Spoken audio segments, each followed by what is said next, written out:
Salut Pascal, ça y est, j'ai fini ton Hyper SS Truggy Radio DX2. T'en fais pas, le sticker et pas de travers, c'est parce que quand tu le tiens, il est droit. Il est con ce Vanny.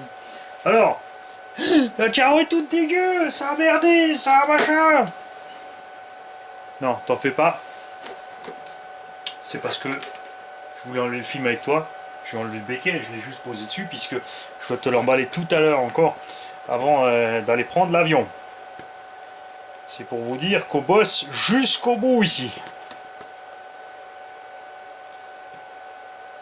Cela dit, je vais peut-être pas réussir à enlever le film avant que la batterie de la caméra est coupée. Alors, il y a 4 teintes. Pascal voulait un carreau style origine. Quand même un petit peu, tu vois, j'ai fait un petit peu à ma sauce pour une raison simple, c'est qu'on voit bien la différence en fait. Parce que si tu prends une carreau d'origine, autant la commander sur RC Mart alors. Et voilà.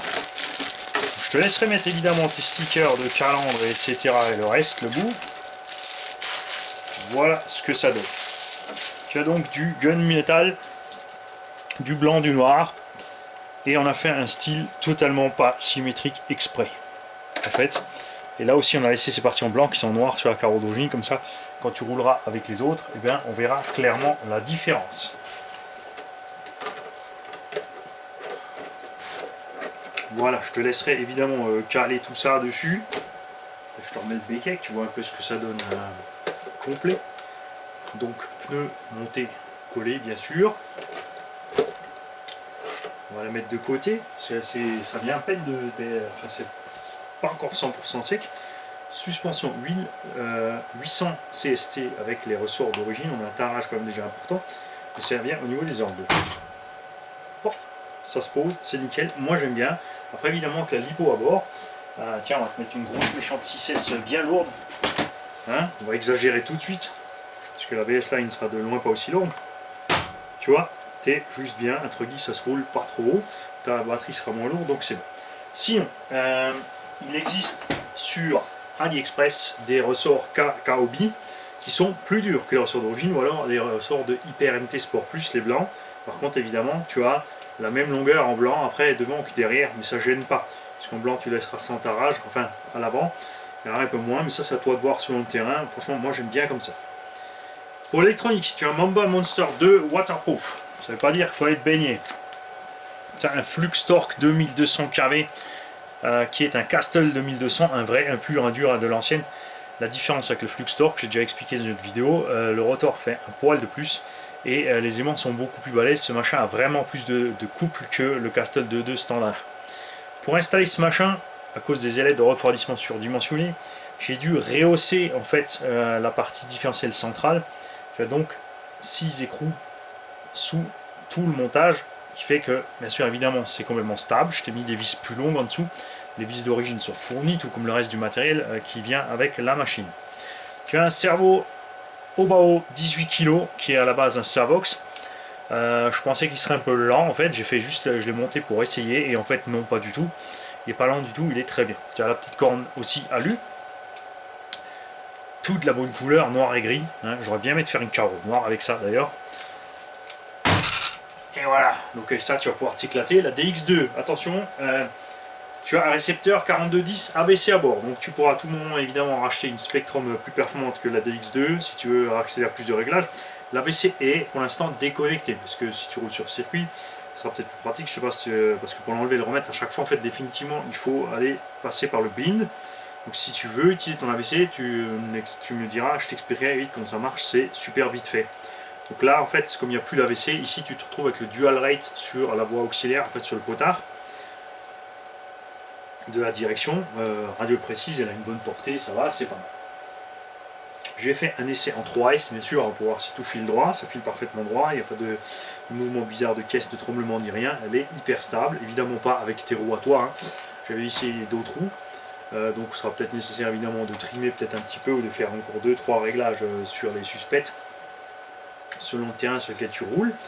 Le Obao arrive en général avec toujours du carrossage partout. Moi en loisir j'aime bien rouler avec tout droit partout pour une usure symétrique. Après sur circuit c'est pas forcément ce qu'on veut.